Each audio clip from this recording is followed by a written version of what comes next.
Assalamualaikum warahmatullahi wabarakatuh. Salam, Om Swastiastu, Namo Buddhaya. Salam kebajikan untuk kita semua. Yang terhormat Bapak dosen pengampu Dr. Jepri Tarantang serta seluruh teman-teman mahasiswi maupun mahasiswa Sekolah Tinggi Ilmu Hukum Tamu Bungai Palangkaraya, khususnya semester 5 kelas B. Perkenalkan, nama saya Sofyan Wahyudi. Nomor induk mahasiswa 20.0006.050, mata kuliah tugas metode pembuatan akta kelas B. Hari ini saya akan mempresentasikan tentang tugas akta notaris yang saya buat. Seperti ini ya, yang saya buat. Seperti ini. Ini tentang akta pendirian perseroan terbatas PT Darlikon Energi.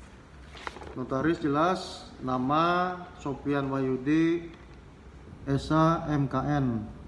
Ya, di sini ada SK Menteri Hukum dan Hak Asasi Manusia Republik Indonesia nomor AHU 0003 AH 0401 tahun 2022. Nomor 161 tanggal 20 bulan November tahun 2022. Di sini saya akan mempresentasikan tentang akta ini. Baiklah, saya langsung saja. Seperti yang kita ketahui bersama bahwa notaris memiliki kewenangan dalam membuat akta otentik sebagaimana yang tercantum dalam pasal 15 ayat 1 sebagai berikut. Oleh karena itu, dibuatlah akta otentik sebagai sarana atau alat bahwa sesuatu perbuatan hukum tersebut akan sedang maupun pernah terjadi perjanjian menjadi kekuatan apabila dibuat dalam bentuk tulisan. Selain bertujuan sebagai sarana hukum tertulis, para pihak yang melaksanakan perjanjian akta otentik juga memiliki fungsi-fungsi lain. Nah, dalam tugas yang saya buat ini merupakan salah satu bentuk dari akta notaris, yaitu akta pendirian PT atau perseroan terbatas. Akta pendirian PT merupakan akta yang dibuat di hadapan notaris yang berisi keterangan mengenai identitas dan kesepakatan para pihak untuk mendirikan perseroan terbatas, beserta anggaran dasarnya untuk memperoleh status badan hukum. Sebuah perseroan terbatas wajib memperoleh pengesahan dari Menteri-Menteri Hukum dan Hak Asasi Manusia Republik Indonesia. Dalam akta pendirian, setiap pendiri wajib mengambil bagian saham pada saat pendiriannya. Menurut Undang-Undang Perseroan Terbatas, akta pendirian membuat anggaran dasar dan keterangan lain yang berkaitan dengan pendirian perseroan. Anggaran dasar merupakan deskripsi tentang perseroan yang sekurang-kurangnya memuat tentang 1. Nama dan tempat kedudukan perseroan, maksud dan tujuan dan kegiatan usaha perseroan, jangka waktu berdirinya perseroan, besarnya modal dasar, modal ditempatkan dan modal si setor. 5. Jumlah saham, klasifikasi saham dan jumlah tiap klasifikasinya atau jika ada hak-hak yang melekat pada saham, serta nilai nominal setiap saham. 6. Nama jabatan dan jumlah anggota direksi dan dewan komisaris. 7. Penempatan dan tata cara penyelenggaraan RUPS.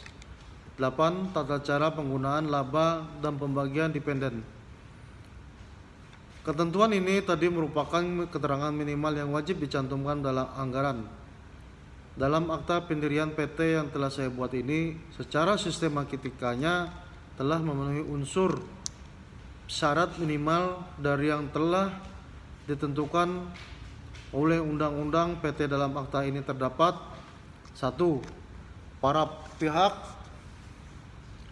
yakni saya sendiri Sofyan Wahyudi selaku notaris, Rahmat Ijam Mahendra, Gabriel Dasua Borganes selaku penghadap.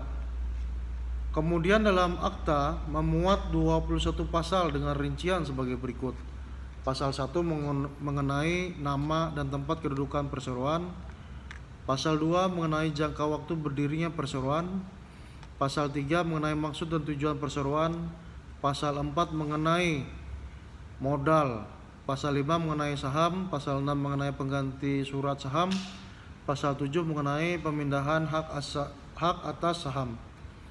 Ke-8 mengenai Pasal 8 mengenai rapat umum pemegang saham. Pasal 9 mengenai tempat pemanggilan dan pimpinan rapat untuk pemegang saham.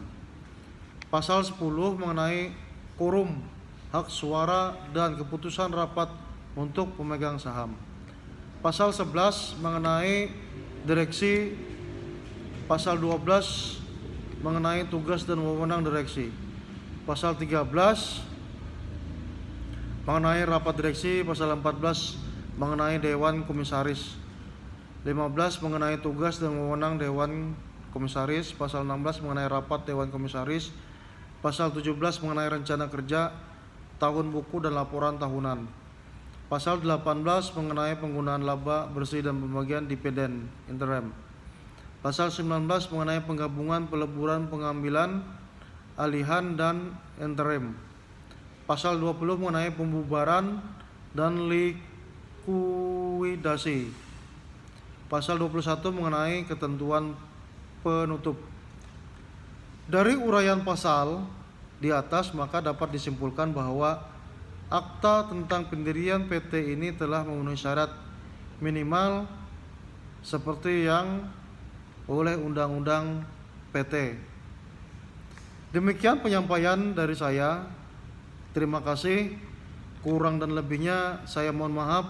Wabillahi taufiq wal hidayah. Assalamualaikum warahmatullahi wabarakatuh. Salam.